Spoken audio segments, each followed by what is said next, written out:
Welcome to this week's podcast episode. I've brought on Sean McBride. Sean, welcome. Hi, thanks for having me. Looking forward to it. For those watching this on YouTube, obviously they can You see guys, your awesome jacket. But for those listening on the podcast, give the background listeners a little background. Where do you live and what do you do, and what is up with this jacket? Yeah, so based out of Dallas, Texas. I also spend some time in the Florida area. I work with people on being unique and different in business and finding their future of business. So my big focus is the future of business.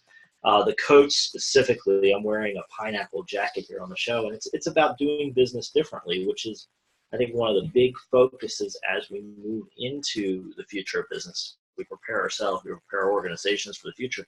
We've got to find uniquenesses. We've got to find reasons for us to stand out. Automation's coming. It's kind of standardizing everything. It's making a lot of stuff become very systematic. And who do we do business with? We do business with people who have unique offerings that help us. So I wear these unusual coats when I'm on the TV shows, when I'm speaking, to really get people thinking about how can they be unique and different. Not necessarily wearing coats like this, but find whatever value add they have for their customers that makes them different.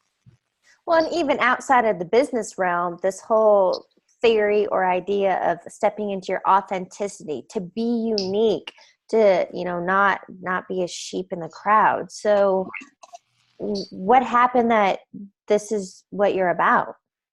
But part of it was the journey. I spent years at big law firms and did kind of what everybody told me to do.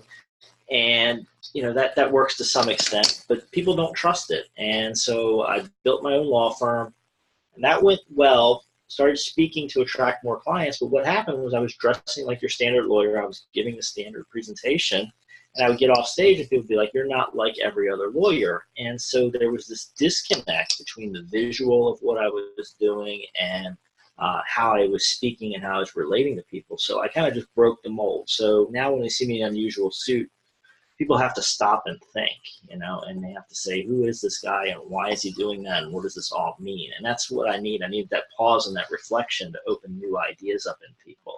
So that was kind of the evolution of how we got into the unusual suits and how it attaches to the brand, is get people thinking about that difference or what's unique about them or how they can become, how they can do more and how they can position their businesses in unique ways.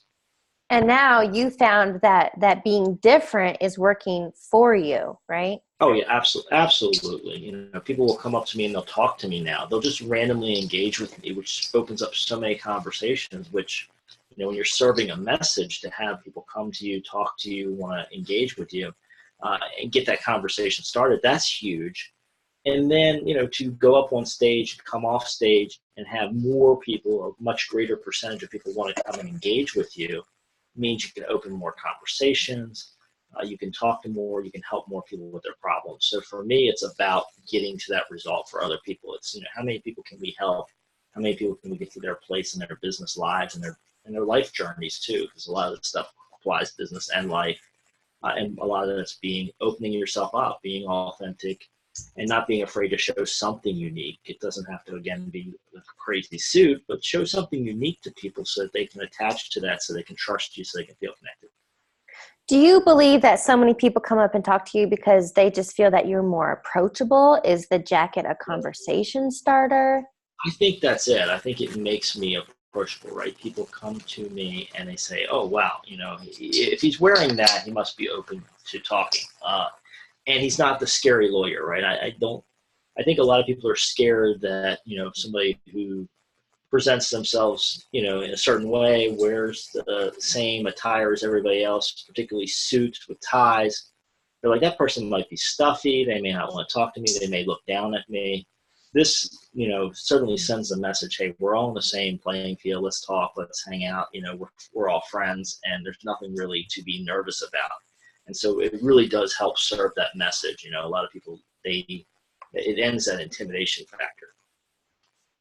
So I have a question for you, because I've been told literally since I was in high school, a teenager, that I'm intimidating. And other than like being super outgoing, super smiley, what do you suggest to other people that have either heard they're intimidating or that they're not approachable, or how can they be more approachable, but be authentic and different? And how can they do this? Yeah, I wouldn't recommend just going in the weirdest thing you can find, because that's it's something unusual to wear this, and for me it ties to the conversation, so that's probably too far for most people. But what can you do to have something that's just a conversation starter associated with you? Some women like certain hats, right? So if you like a certain type of hat and you wear that type of hat, that starts becoming an opening, right? It's a way for people to approach you. I think one of the biggest problems we have is, obviously with strangers in particular, you don't know how they're going to act or react until you get to them. So you want something that kind of says, hey, I'm open to conversation. I'm safe. I'm good to talk to. So whether that's a pin you wear, a shirt with a slogan, something that just kind of opens things up a little bit makes a huge difference. So even when I'm not wearing the unusual suits on the weekends, I often wear something that will open a conversation.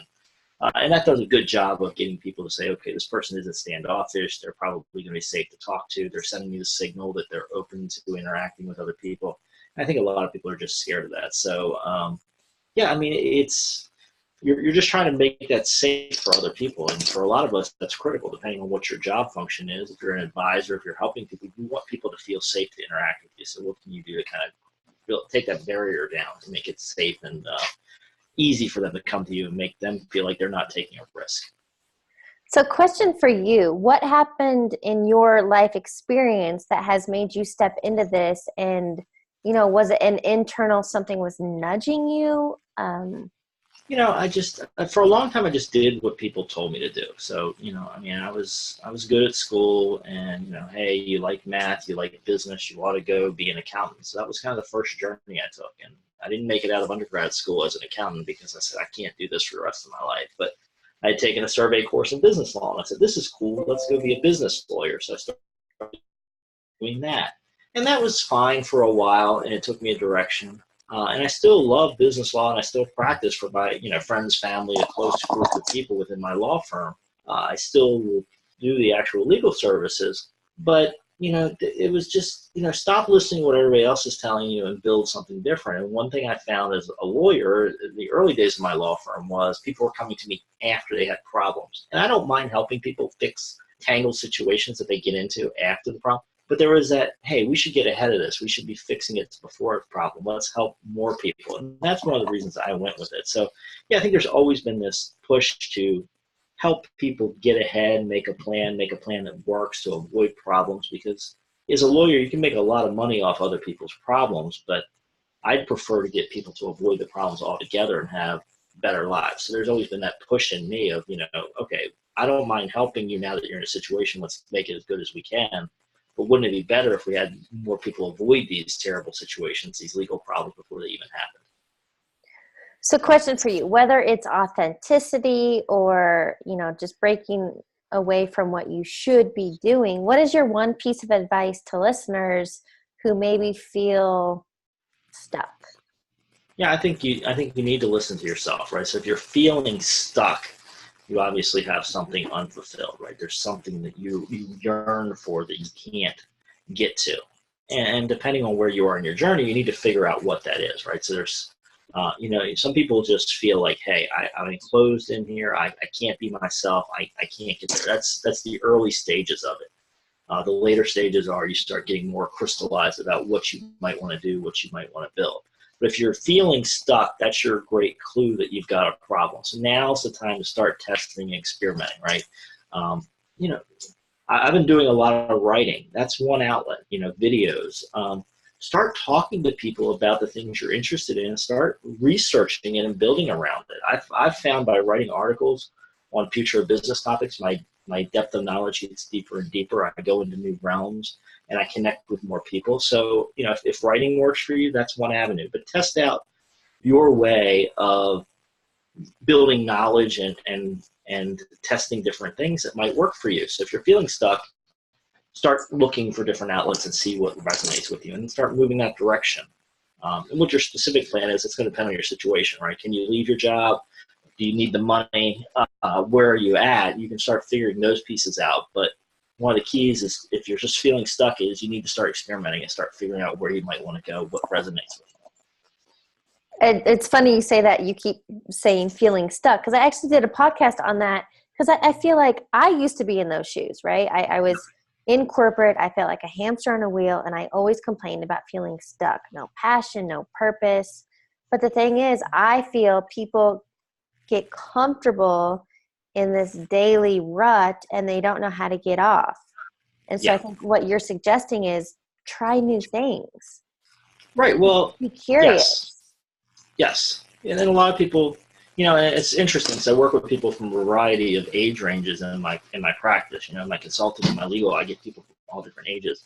But I do get a lot of people who felt that. I mean, they spent 20, 30 years, in the hamster wheel working for somebody else, and then they step off and they're like, why did I do that for 30 years? I wish I had 20 years ago made the jump and built my business 20 years earlier. So, right. I mean, that is it.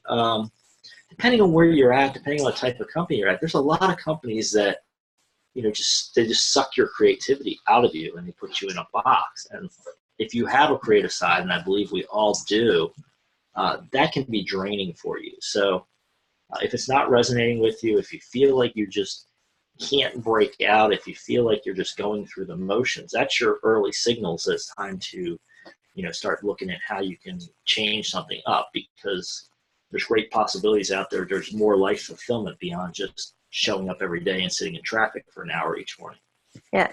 But I think on that note, something I want to touch on is so many people think, okay, well, if I just get a new job or move to a new city, or they're always seeking that external validation or that next achievement to find their happiness or fulfillment. And so I want to make note that the problem lies within. So getting a new job isn't going to fix your internal funk or whatever it may be. So I think there's a mix of finding that passion and creativity, but also dealing with the internal stuff. Yeah, there's internal stuff related to this. A lot of it is, you've got to go back. And for me, and for a lot of people I've worked with and talked to, it's questioning those assumptions, right? Because so much of what we're working for is passed down. I mean, I saw this when I went into the big law firms. I came from middle-class family like a lot of people do. They go into the big law firms, depending on which law firm you're going for. Some specifically are looking for those type of people. And then it's suddenly like, oh, well, if you come in here and you work really long hours and you do all the hard work and you make everything perfect and everything's great, then one day you'll have the big house and the fancy cars like I have. And, and the people that are senior in the law firms tend to have those kind of things. And it puts people on the treadmill, right? So it's like, okay, well, let me jump on the treadmill. If I start working hard, I work hard, and one day, I'll have the big house, I'll have the fancy cars, and, I'll get to occasionally, go on a vacation.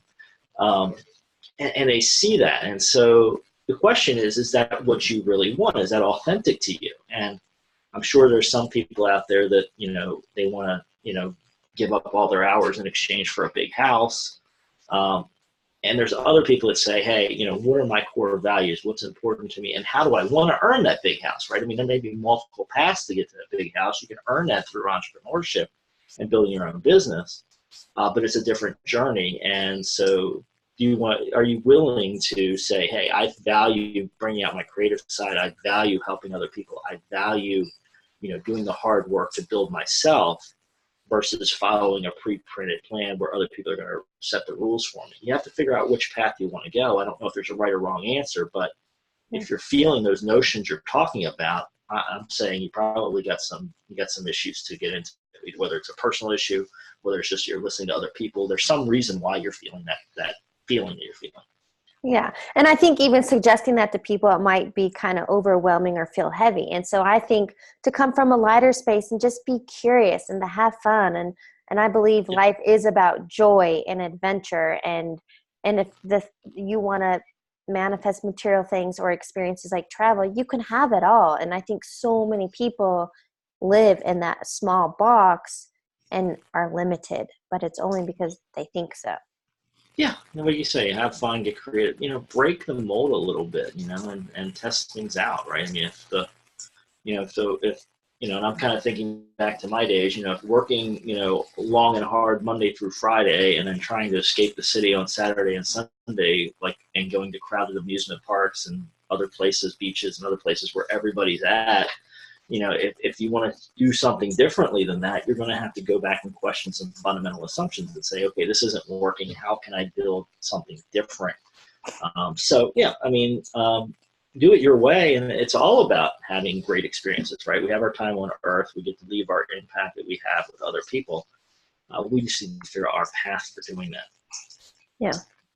So then, question for you: what advice would you give your younger self? Younger self, I would have been an entrepreneur a lot earlier. I think, I kind of followed the standard advice. I think I would have been told to question the advice. You have to think about why the advice giver's giving you the advice that they're giving.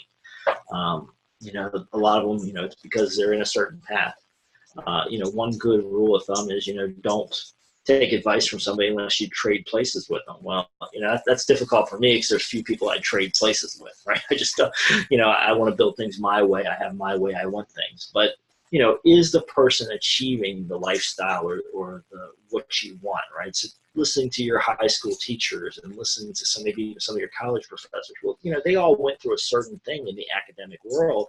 There's reasons why they played the game to end up where they are. And I'm not saying teachers are bad or teachers are, they're certainly great people for society and they help our kids get where they need to go. But the way they think is built on a certain system, right? It's a whole process-driven thing. So you have to question why you're being told what you're being told by the person you're being told by. So really go a little deeper. I wish I had known that earlier, to think more, not just because an authority figure tells you something doesn't mean you have to do it. It doesn't mean that it's right. It just means that authority figure is saying it. Yeah. For whatever reason. Yeah. I think that's fair. And that's one of my big messages is this whole non-conforming. And I think that's what you've totally touched on is it's okay to veer off the paved path, Right, exactly. Go your direction, and assuming as long as you're complying with laws and you're living within society, you're not illegally harming others and you're not doing wrongful things. Do it your way, build it your way. You don't have to follow the same path as everybody else. And I think that's a key to the future, and it's a key to just being happy is have you mix things your way. For a lot of us, mixing things kind of the way everybody else told us to mix them doesn't necessarily get us to a happy place. Yes, agree. And something you shared with me kind of to end on is a play on the book I wrote, but to take the leap and follow the nudge. Exactly. I mean, as you start feeling that, wherever you're going, jump into it, right? So listen. I mean, I think that's a big thing is we talk a lot about being authentic in marketing and how that's the future of business. And, we see that more and more. People want to attach to people they believe.